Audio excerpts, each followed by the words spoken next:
Private Pyle. I think we finally found something that you do well. Sir, yes, sir. What's up, coincidences, right? So then ask yourself the question about President Trump's assassination.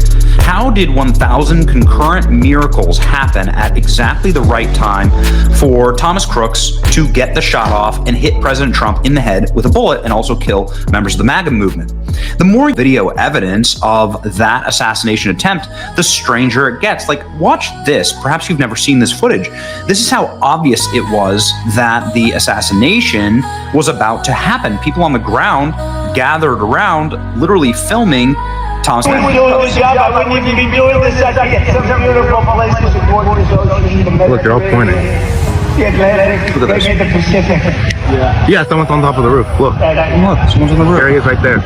You can just see him. Right there, see him? He's laying down. See him? Yeah, he's laying down. You see him with the gun crawling across the roof. And son, I'm here with you fighting No security. What's happening? And the military will take back the land. People, you can see here, a bunch of people were just able to stand right next to Trump with no security whatsoever. None of these people were screened. None of these people here. Look, you can see Thomas Matthew Crooks actually just crawling with his gun on the rooftop. Why was this allowed? You know, there were sniper positions right above Thomas Crooks. There was a water tower that would have had perfect overwatch. Why were there so many just pedestrians that could see that this man was about to try and murder Trump and come within a centimeter actually of doing that? But no law enforcement had any urgency. Also, the snipers that were positioned behind Trump had no vision, urgency, or overwatch. It just leads to a lot of questions, right? And it seems like in a world of strange coincidences that maybe there's something more to all of this. We really liked this Tucker Carlson investigation into Thomas Crooks. Who is Thomas Crooks? It's been seen by 7.4 million people, 16,000 reposts. Tucker goes into great detail about how Thomas Crooks had a online history that shows pure radicalization against Donald Trump. How he started off, according to his comments, as somebody who tacitly supported President Trump, and then he turned into a Trump-hating radical who psychotically went after the president and then went dark for a couple years, built bombs, practiced at gun ranges with DHS, and had some very interesting and mysterious online interactions. Nonetheless, the FBI has said that Crooks acted alone after an unprecedented global investigation. So Tucker's asking, is there more here? I think the thing that Tucker has dead to rights is that the FBI under Joe Biden lied about Thomas Crooks. They said that he was a right-wing extremist.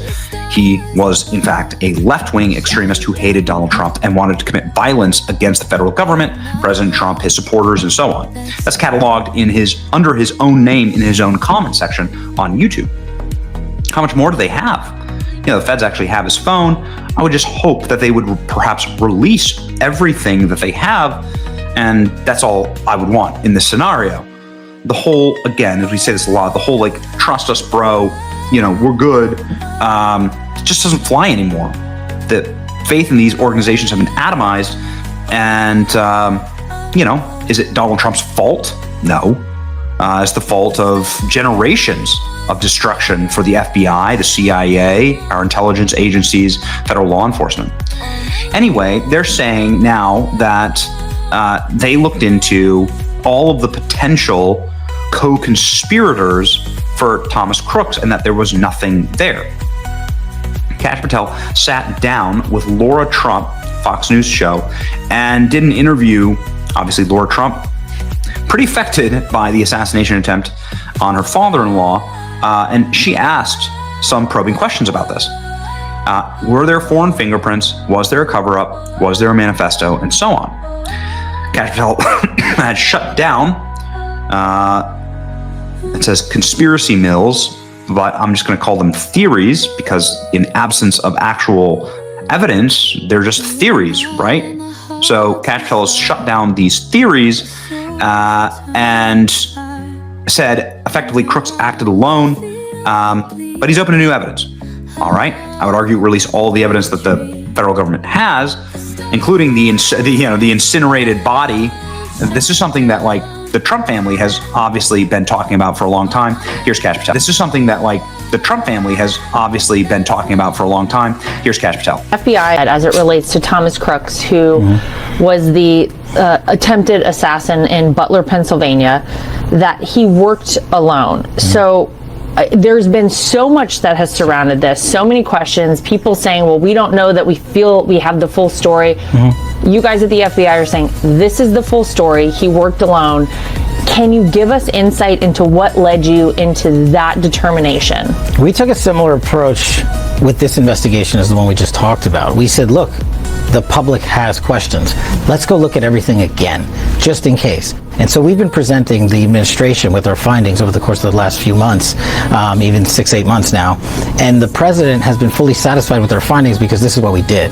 We got into every single device that was seized that he owned, read every email, read every contact, read every social media posting he had. And we did a full-blown investigation into, are you, Thomas Crooks, in touch with anyone overseas? And did you have information as to motive or working with others on this?